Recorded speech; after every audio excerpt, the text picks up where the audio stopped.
Right. The man Jesus personally chose to lead his movement spent 30 years building the first church and has been erased so completely that most Christians watching this cannot name him right now. His name was James, and Peter may have killed him. I want you to try something before I explain anything further. Close your eyes if you need to. Think of the founding figures of early Christianity, the names that appear on churches, on paintings, on stamps, on the stained glass windows of every Anglican parish from here to Edinburgh. You know the names: Peter, Paul, maybe John, Matthew, the names that have shaped 2,000 years of Western civilization. Now, who led the first church? Who was left in charge when Jesus died? Who ran the Jerusalem Mother Church of the original church, the source of everything that came after, for approximately 30 years without interruption? If you cannot answer that question, you are not alone. Almost no one can. And that absence and that gap where a name should be is not accidental.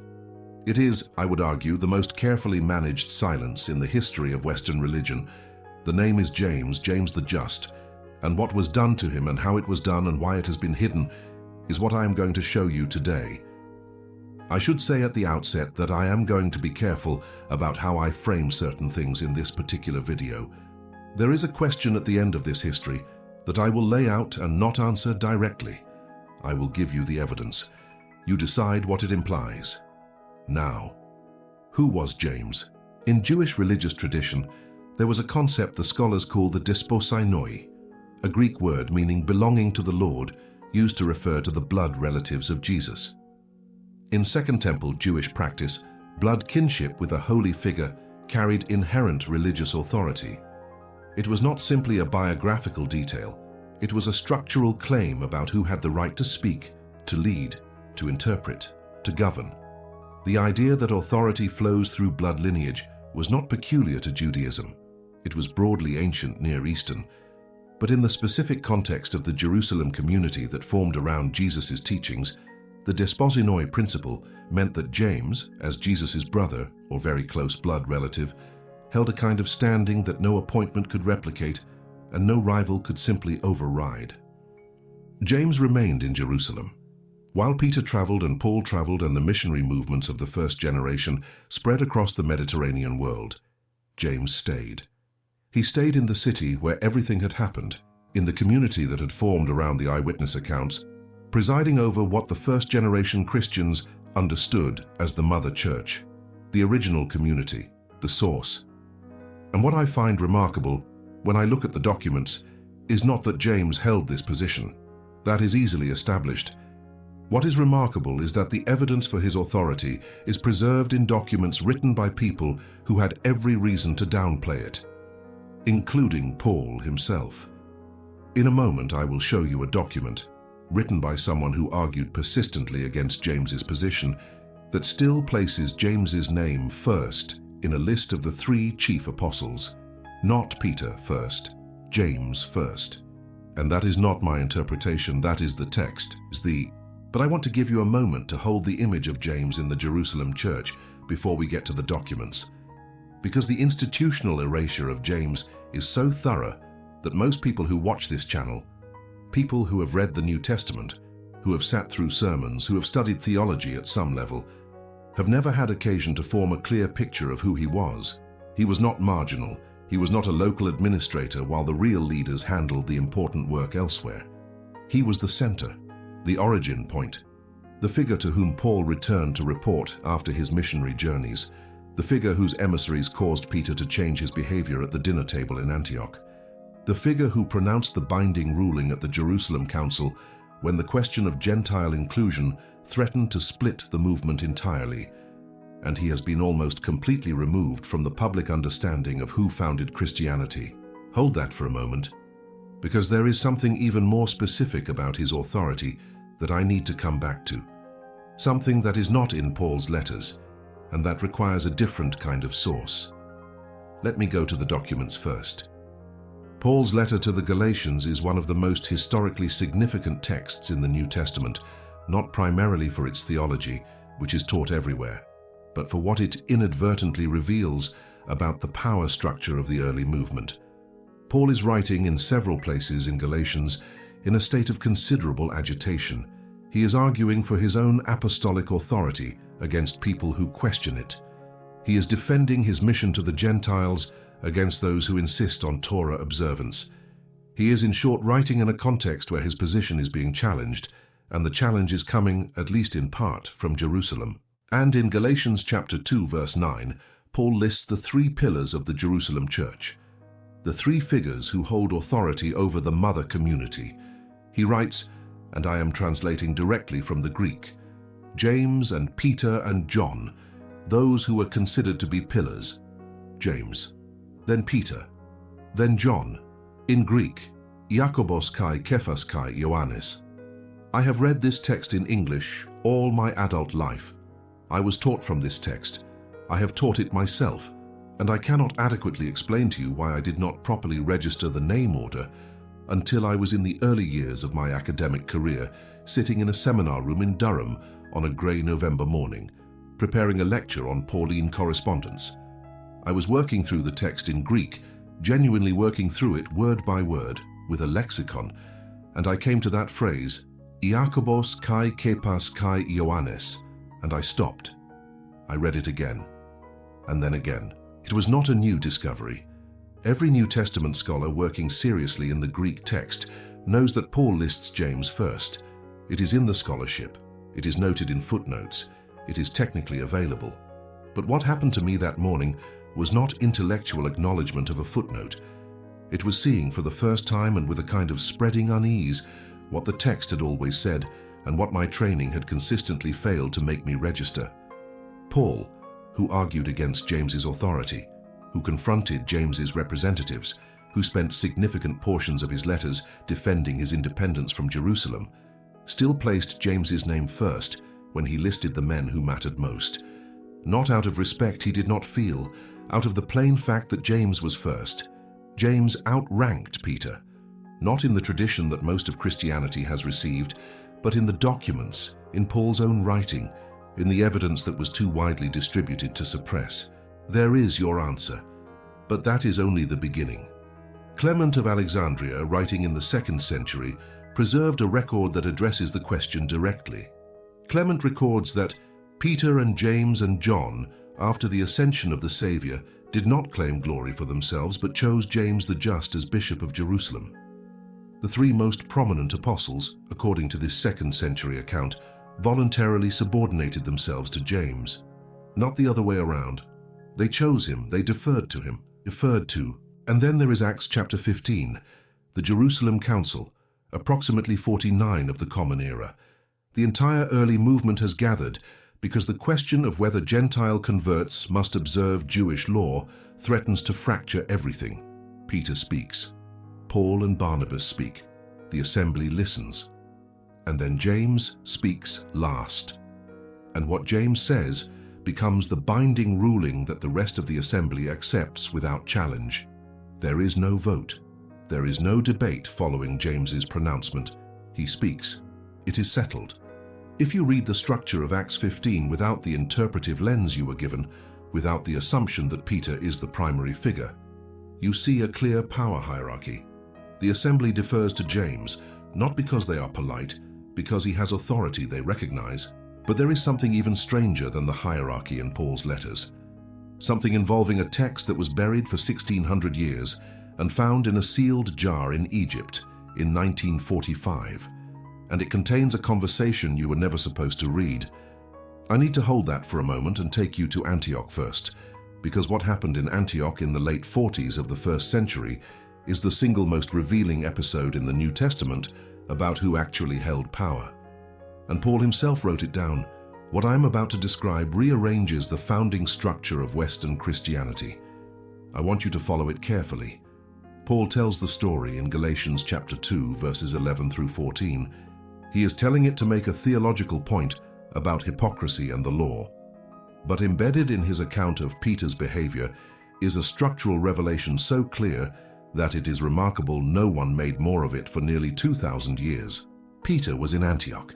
And in Antioch, Peter was eating freely with Gentile Christians, sharing meals across the boundary that Torah observance would have required him to maintain. He was comfortable. He had apparently made a decision, or simply drifted into a practice, of setting aside that boundary in the Gentile mission context. And then men from James arrived from Jerusalem. I need you to sit with that phrase for a moment. Men from James, not messengers, representatives, emissaries, people who came with James's authority behind them. And when they arrived, Peter withdrew. He stopped eating with the Gentiles. He moved to eating separately, with the circumcision group that James's representatives brought with them. And Barnabas, Paul's own traveling companion, the co-founder of his entire Gentile mission, the man who had stood beside Paul through years of work, Barnabas also changed his behavior and followed them. Paul's outrage is directed at Peter. He confronted Peter to his face because he stood condemned. Paul was furious. He saw Peter's withdrawal as hypocrisy, as a betrayal of the principle of Gentile inclusion. But here is what Paul's outrage inadvertently reveals. Peter, one of the three people who witnessed the Transfiguration, one of the closest companions of Jesus during his ministry, the figure who would later be claimed as the founder of the Roman Church, the rock on which the institution would be built, that Peter physically relocated at the dinner table when the emissaries of James arrived. Not because he was polite, because he was afraid. Paul says exactly that. Peter was afraid of those of the circumcision faction. He feared James's people. The phrase men from James describes James dispatching representatives whose arrival caused the chief apostle to physically relocate his position at a social gathering in another city. That is not the behavior of a man who has been superseded. That is not the behavior of a man who is a local administrator while the real authority sits elsewhere. That is the behavior of a person who knows where the power actually lies. And that question, why did this specific account need to be removed from the record? I've never been able to answer to my own satisfaction in 30 years of working with it. Now I want to show you what the suppressed texts say. In 1945, an Egyptian farmer made one of the most significant archaeological discoveries of the 20th century. Near the town of Nag Hammadi, in Upper Egypt, he found a sealed jar buried in a cliff face.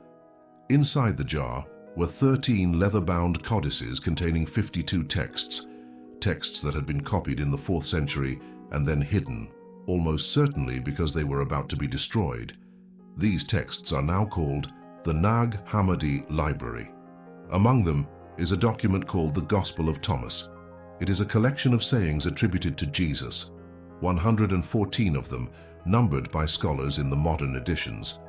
No narrative, no crucifixion account, no resurrection story, just the sayings. Saying 12 reads as follows: The disciples said to Jesus, "We know that you will depart from us. Who is to be our leader?" Jesus said to them, "Wherever you are to go to James the Just, for whose sake heaven and earth came into being." The disciples asked Jesus directly who would lead them after he was gone. The answer in this text is not Peter, not John, not Paul, James the Just. I first encountered that saying on a cold November evening in Norwich in the late 1990s. I had obtained an English scholarly translation of the Gospel of Thomas. This was before the full digital archives were available, and I was working through it at my desk under the lamp with a mug of tea that had gone cold before I noticed it. I was reading the sayings one by one, noting the parallels with the synoptic Gospels, the divergences, the places where the text seemed to preserve something older, and I came to saying 12. I read it once. I turned back to look at saying 11 to make sure I had not misread the sequence. I read saying 12 again. My hand stopped on the page. Not in excitement, that is not quite the right word. In something more like cold vertigo, the sensation of a logical structure you have inhabited your entire life, visibly rearranging itself, not breaking, not collapsing, simply revealing that it had been built on a different foundation than the one you had been shown. Jesus is named Successor in a text preserved in a sealed jar in Egypt because it was about to be destroyed, is James. The Gospel of Thomas is not the only Nag Hammadi text that places James at the center of the authority structure. There are two additional texts, the first Apocalypse of James and the second Apocalypse of James. Both portray James as the primary recipient of Jesus' post-resurrection teachings, the custodian of the deeper understanding, the figure to whom authority flows after the departure. And in the early Jewish Christian literature, known as the Pseudo-Clementine writings, James is given an extraordinary title, Bishop of Bishops, not Bishop of Jerusalem. Bishop of Bishops, meaning oversight of the universal church, not merely the local community. These texts were not declared heretical because of unusual theological claims. They were declared heretical because of the authority structure they described. The authority structure they described was incompatible with the authority structure that had been constructed by the time the canon was being formalized. And once you understand why James had to be removed from the founding narrative, you begin to understand why he had to be removed from the world. That question, why did James have to die in 62 of the Common Era, turns out to have a very specific answer, one that has nothing to do with theology. What I am about to describe is a carefully timed political operation. I want you to follow the sequence.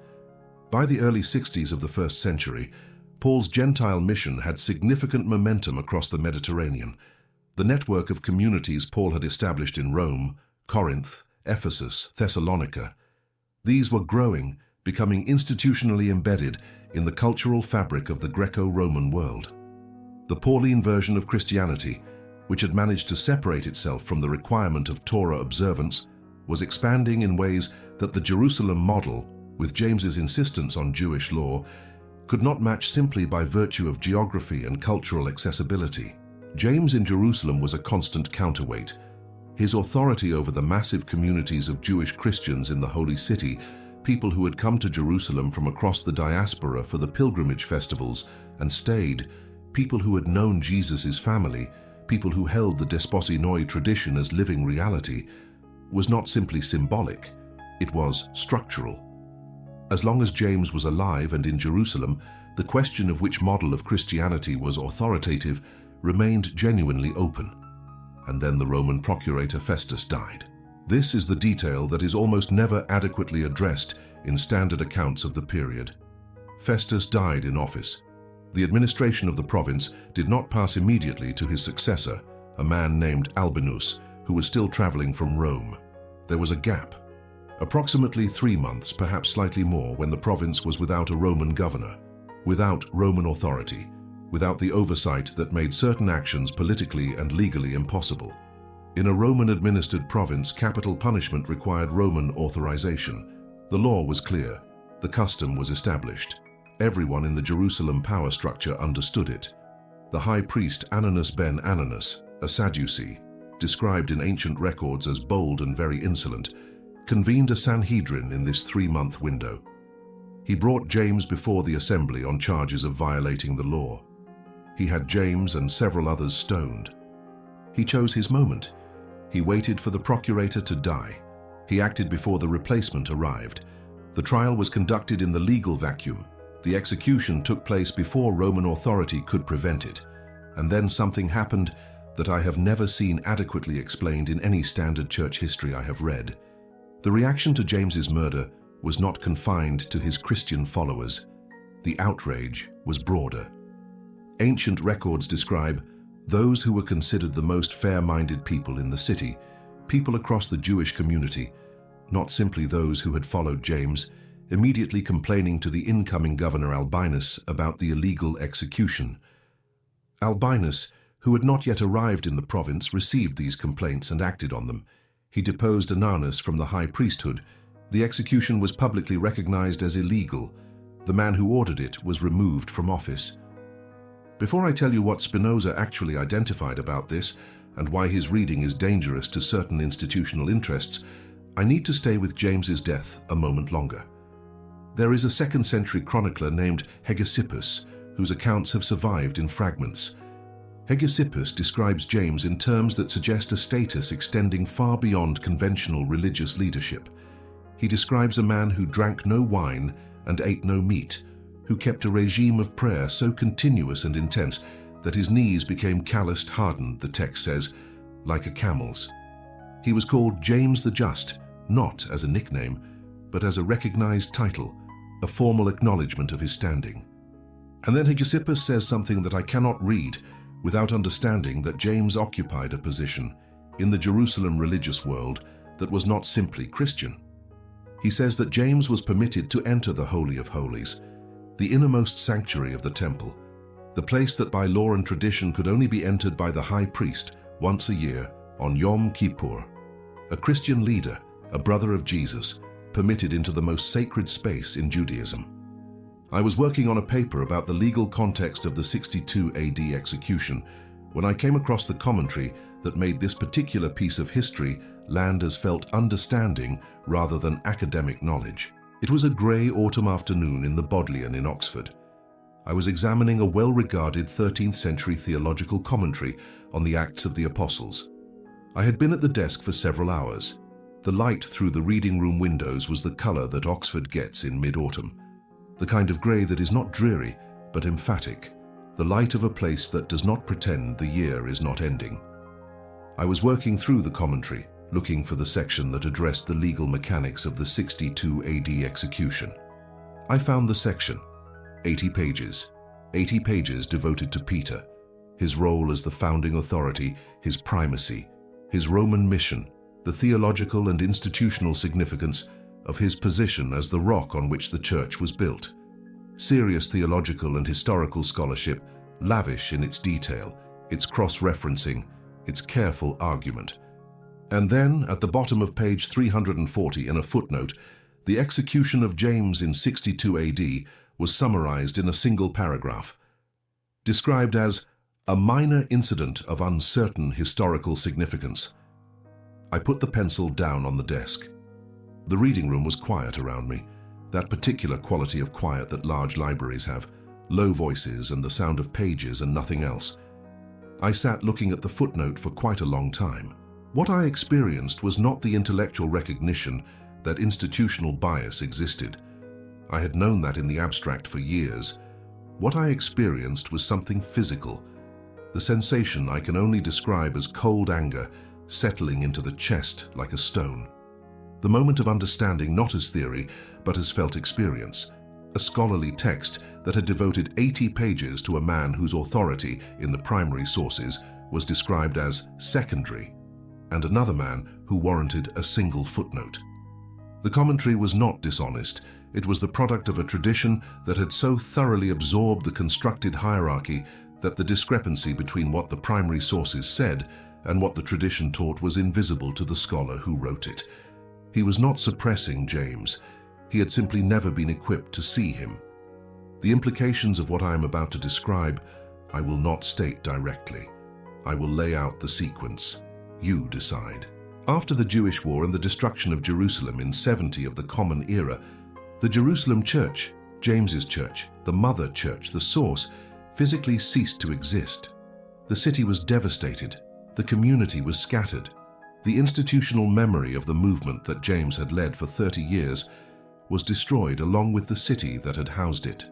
The churches that survived the destruction of Jerusalem were Paul's churches: Rome, Corinth, Antioch, Ephesus, Thessalonica. The Gentile mission communities, which had no geographical dependence on Jerusalem and no institutional stake in the despostinoi succession model. Christianity reorganized around Rome. The authority structure of the surviving church was Pauline. James's model had no institutional base left. The despostinoi, those blood relatives of Jesus who had held authority in the Jerusalem tradition, were scattered, gradually eliminated as a political and religious threat by later Roman and ecclesiastical authorities. And the later church historians, writing decades and centuries after Jerusalem's fall, minimized James. They reframed him as a local figure, the bishop of one city, rather than what the documents described: the universal authority, the bishop of bishops, the named successor, the figure to whom the chief apostles voluntarily submitted. They could not erase him entirely, because Paul had already distributed the evidence. Galatians was already in circulation. The phrase James and Peter and John was already embedded in a letter that was being read across the Mediterranean. The name order could not be changed without confronting the fact that it was written.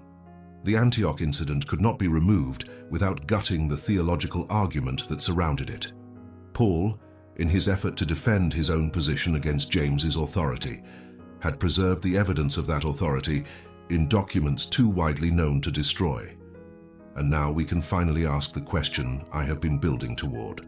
There are two incompatible models of succession in the founding documents of Christianity. In one model, the deposed model, the Jewish model, authority flows through blood kinship. James's authority derived from his relationship to Jesus. It was inherent, not conferred. It could not be transferred by declaration or appointment to someone outside the blood lineage. This model was the native framework of the Jerusalem community, rooted in how Second Temple Judaism understood religious authority. In the other model, the appointment model, the model expressed in the phrase, "Upon this rock I will build my church," authority flows through a personal declaration from Jesus to Peter. It can be passed on through succession. It is institutional rather than biological. It can be headquartered anywhere, including Rome. The deposed model produces a Jewish, Jerusalem-centered faith that does not survive the destruction of Jerusalem. The appointment model produces an institution that can be headquartered in Rome, that can grow without geographical constraint, that can be governed by an episcopal succession with no dependence on the bloodline of a man who had no heirs with institutional standing after 70 AD. Only one of those models serves a Roman institution headquartered in Rome. And Spinoza, who read everything, who questioned everything, left one observation about this that I have never been able to get out of my head. Spinoza's method was to ask a particular question about any historical document that presented itself as authoritative. When a text contains internal contradictions, when a text that clearly establishes one hierarchy is used to argue the opposite, you ask why the suppression was incomplete. Why was the counter-evidence preserved at all? Why does Galatians still list James first? Why does the Antioch incident remain in the canon? Why did the Gospel of Thomas survive in a jar in Egypt rather than being destroyed along with the other texts condemned at the same time? The answer is the one that unsettles institutions most. The texts were too widely distributed to fully destroy. Paul himself had distributed them. The counter-evidence survived because the primary evidence was embedded in texts that had already been too widely copied and too widely read to remove without leaving a more visible absence than the contradiction itself. Who benefited from the constructed hierarchy? Who benefited from the erasure of James? Who had most to gain from Peter's primacy being established as foundational doctrine after the destruction of Jerusalem removed the living memory of the community that had known otherwise? I'm not going to state directly what the evidence implies about Peter's role in James's death. What I will say is this: Peter had most to gain from James's removal. The Roman Pauline mission had most to gain from it.